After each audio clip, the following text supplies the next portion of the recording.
नमस्कार मित्रों। व्यक्ति बड़ा नहीं होता है, समाज बड़ा होता है। और समाज का मतलब देश भी होता है, क्योंकि लोग बोलते हैं हमारा समाज, हमारी बिरादरी का समाज। तो ऐसा नहीं, पूरा देश ही समाज है। और देश की भलाई में हम लोगों की भलाई है। इस देश पे आक्रांताओं ने आक्रमण किया।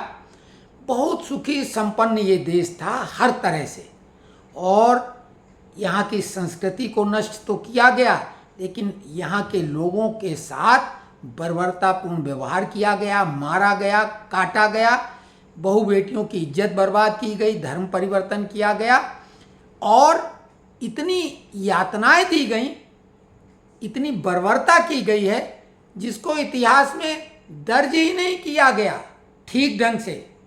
जो थोड़े बहुत भी अंश हैं वो रूह फना कर देने वाले हैं, क्योंकि भारत ही एकमात्र ऐसा देश है जहाँ यहाँ की वीरांगनाओं ने जौहर किया। कोई जीते जी क्यों जल जाएगा। सती प्रथा का विरोध किया गया कि पति की मृत्यु होने के बाद कुछ पत्नियां पति की चिता के साथ अपने को भस्मीभूत कर लेती थी, लेकिन उसको समाप्त किया गया। राजा राम मोहन राय ने उस पर वो किया और वो सती प्रथा बंद हो गई अंग्रेजी राज में। बढ़िया बात है। लेकिन आप कल्पना करो, एक दो नहीं, एक समूह में हजारों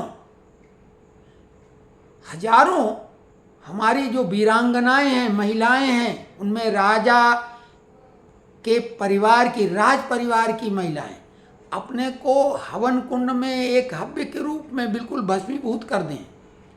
क्यों ऐसी बर्बरता थी? क्योंकि अगर सामान्य वो आत्महत्या भी कर लें तो उनके शरीर के साथ, मृत शरीर के साथ भी इन दुर्दांत बर्बर बैसी दरिंदों ने बदसलूकी करते थे, और जो जिंदा मिल जाती तो उनके साथ। आज भी समाज में उस वर्ग के द्वारा वही मानसिकता का प्रदर्शन जगह जगह देखने को मिल जाता है, और उस मानसिकता के शिकार या प्रभाव में भी कुछ तथाकथित जो अपने को कहने को हिंदू हैं, केवल कहने को, कर्म से नहीं, वो भी वही कृत्य कर रहे हैं।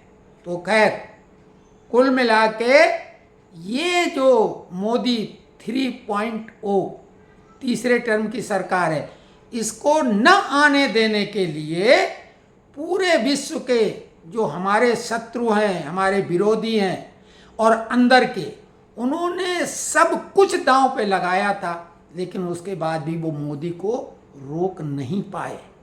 आपने देखा कि सदन में किस हद तक विपक्ष ने हो हल्ला किया। प्रधानमंत्री के भाषण के समय कभी टोका टाकी तो सुनी थी, आपने देखी होगी, लेकिन इस तरह से देखा कि 2 घंटे 16 मिनट तक चीख चीख के बोलना पड़ा हो प्रधानमंत्री को, अनवरत।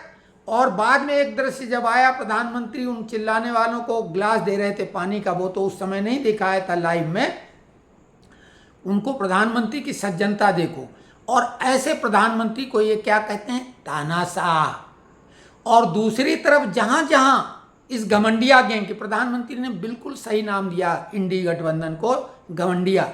अच्छा, एक बात और बता दें आप लोगों की सामान्य जानकारी के लिए कि इंडिया शब्द जो इस्तेमाल करते हैं, इंडिया अलायंस या इंडिया गठबंधन, ये मूर्खता का चरम उत्कर्ष है।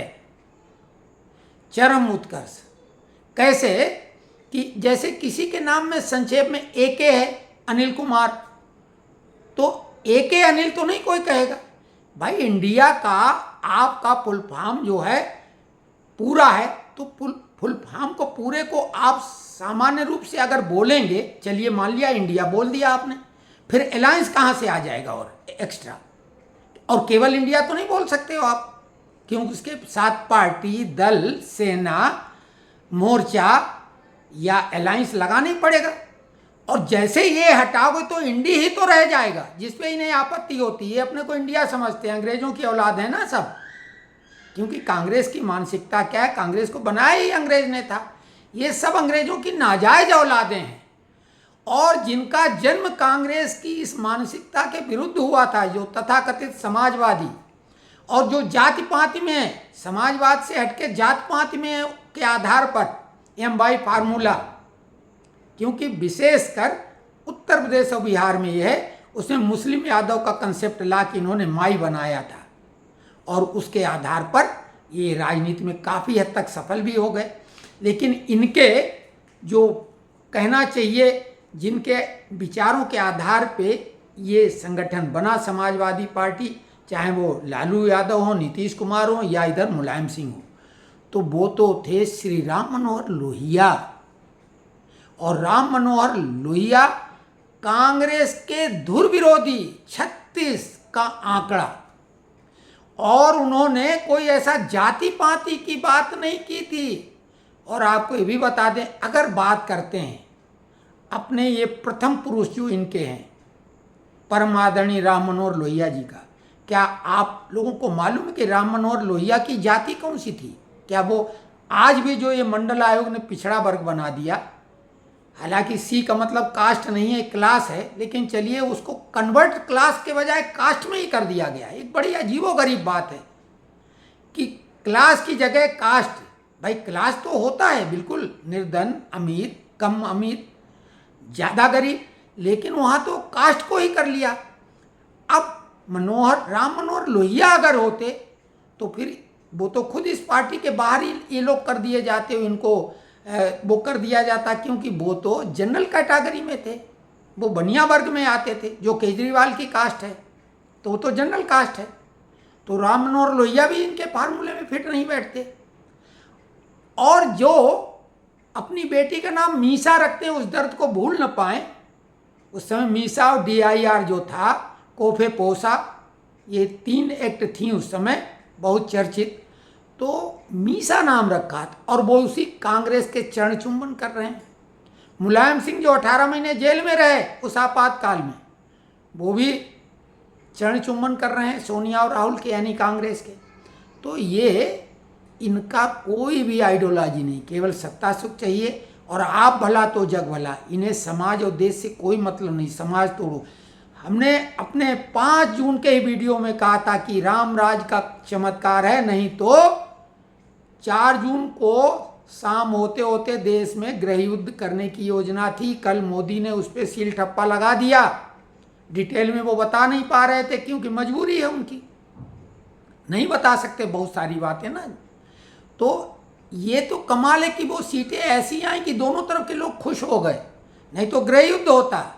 और ये समाजवाद की बात करते हैं, जाति और धर्म के नाम पर किस हद तक क्या किया गया। लेकिन कल लोकसभा में मोदी जी ने इतने हो हल्ला के बाद और इस उम्र में 2 घंटे 16 मिनट चिल्ला चिल्ला के चीख के बोलना, क्योंकि ये नहीं तो आवाज़ नहीं सुनाई देती, ये चमत्कार से क्या कम है। यही है चमत्कार।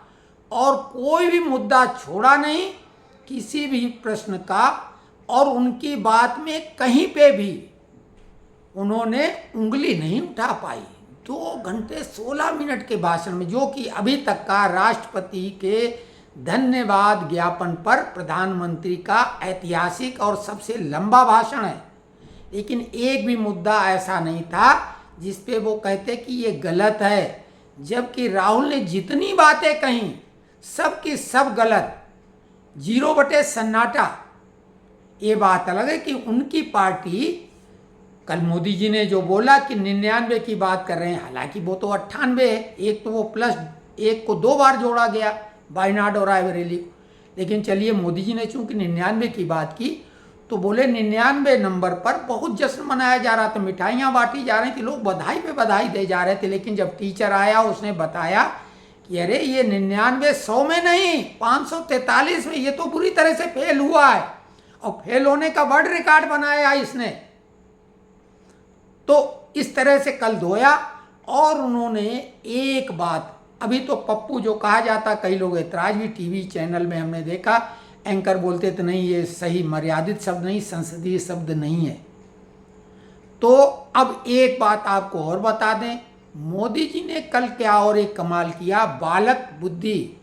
अब बालक बुद्धि, बालक शब्द संसदीय शब्द हो चुका है, रजिस्टर्ड, स्पंज नहीं करा पाए, लोकसभा की कार्यवाही से उसे बाहर नहीं करा पाया। मोदी ने जितनी भी बातें कही थी नेहरू, इंदिरा, राजीव, इन सबको तो लपेटा, साथ में बोफोर्स के छींटे, और जो अभी और जमानत पे बाहर हैं, जिसका कि उन्होंने बोला कि अब तो जैसा सवाल वैसा जवाब तो दे ही उन्होंने दिया, लेकिन टिट फॉर टैट वाला आगे भी, और 10 दिन में आपको धमाकेदार कुछ दिखेगा, क्योंकि चुनाव के पहले ही मोदी जी ने कहा था कि ये छोटी छोटी मछलियां पकड़ी जा रही हैं, बड़ी मछलियां भी पकड़ी जाएंगी, पकड़ी गई। बोले लेकिन बड़ी मछलियों के साथ मगरमच्छ भी नहीं छोड़े जाएंगे, लेकिन मगरमच्छ इनको पालने वाले भी नहीं छोड़े जाएंगे। हमने लगातार कहा था कि 10 नंबरी 10 जनपद में बैठी हुई सोनिया गांधी सारी खुरापात की जड़ है। इस देश में जितनी भी खुरापातें, चाहे धर्म परिवर्तन की हों, मिशनरियों के नाम पर, ये सब देश को भ्रष्टाचार के दलदल में पूरा गर्त में ले जाने का। आर्थिक स्थिति इतनी बदहाल राजीव के बाद हुई थी कि सोना गिरवी रखना पड़ा था। मनमोहन सिंह ने बोला था कि पैसा नहीं है, पेड़ पे नहीं लगते हैं, सेना को साजो सामान जो लेना था उसके लिए पैसा नहीं था, मना कर दिया था अंतोनी साहब ने। और आज भारत विश्व की 5वीं सबसे बड़ी अर्थव्यवस्था बन गई है। सेना को इतनी आधुनिक साजो सामान दिए गए हैं जिसको इन्होंने रोकने की कोशिश की थी। आधुनिक फाइटर जेट जो राफेल, उसके लिए कितने अड़ंगे डाले थे।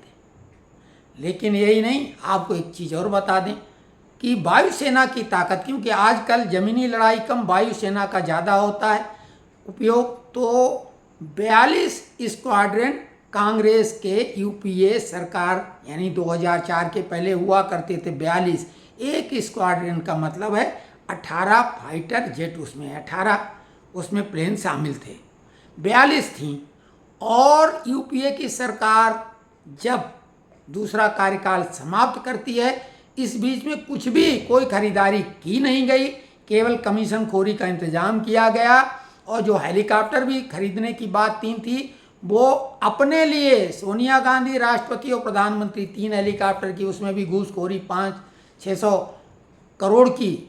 और उसमें भी अब जॉर्ज मेलोनी वो डॉक्यूमेंट देंगी तो सोनिया भी लपेटे में आना तय है। नाम तो है लेकिन सरकार के पास, लेकिन अभी वो डॉक्यूमेंट उपयोग करने के लिए पाबंदी लगी हुई है, तो अधिकृत वो रूप से सरकार से मोदी को संभवतः वो डॉक्यूमेंट्स मिल चुके हैं। तो सोनिया की जेल यात्रा, ईश्वर करे उन्हें लंबी उम्र दे, तो उनको भी आनंद जेल का आना है, ये तय हो चुका है। राहुल तो जाएंगे ही जाएंगे, और दामाद श्री भी जाएंगे, तो खूब मिल बैठेंगे पूरे परिवार वाले, ये जो महान परिवार का ढिढोरा पीटते हैं। तो खैर, तो 32 स्क्वाड्रन रह गए थे। अब मोदी जी ने तो फाइटर प्लेन की वो स्थिति कर ली है कि हाल ने जो तेजस बनाया है दुनिया को दे रहे हैं खुद, और अपने यहाँ एक साथ 5 स्क्वाड्रन शामिल कर रहे हैं उसी के, बाहर से भी खरीद रहे हैं, आधुनिक से आधुनिक। और जो एमका बना रहा है हमारा डीआरडीओ, वो तो दुनिया का सर्वश्रेष्ठ फाइटर जेट है, जो दिखाई नहीं देगा, अदृश्य, जैसे F-35 के मुकाबले में कहीं 19 नहीं है, बल्कि उससे बेहतर बनाने की कोशिश जारी है। और प्रोटोटाइप बिल्कुल सक्सेसफुली हो चुका है, वो बहुत जल्दी आ जाएगा। तो भारत ने किसी भी क्षेत्र को ऐसा आप नहीं कह सकते जहां तरक्की न की हो। और भारत विकासशील से विकसित देश बनने की कतार में सबसे आगे खड़ा है। कोरोना काल में जब पूरी दुनिया त्राहिमाम कर रही थी, तो केवल भारत की तरफ आशा भरी नज़रों से कई देश देख रहे थे, जो बेचारे वैक्सीन बना नहीं सकते थे, खरीद नहीं सकते थे। भारत ने उदारता से उनकी भी मदद की। लेकिन ये देश को बर्बाद करने के जो मंसूबे पाले बैठे हैं देश के दुश्मन, इनका हिसाब होगा। मोदी ने कल बोला था लास्ट में कि इनका हिसाब किताब पक्के में वो करेंगे। तो अब ये मान लो कि इनके दिन पूरे हो गए हैं। जो भी इन्होंने अत्याचार, अनाचार, दुराचार और हो हल्ला से लेके जो भी इन्होंने करना था कर लिया, अब आगे गुंजाइश नहीं। आज राज्यसभा में 12 बजे के आसपास मोदी जी बोलेंगे, उसको हम आपको लाइव दिखाएंगे और आप उसका आनंद लें। अभी हम आप सभी से नमस्कार लेते हैं।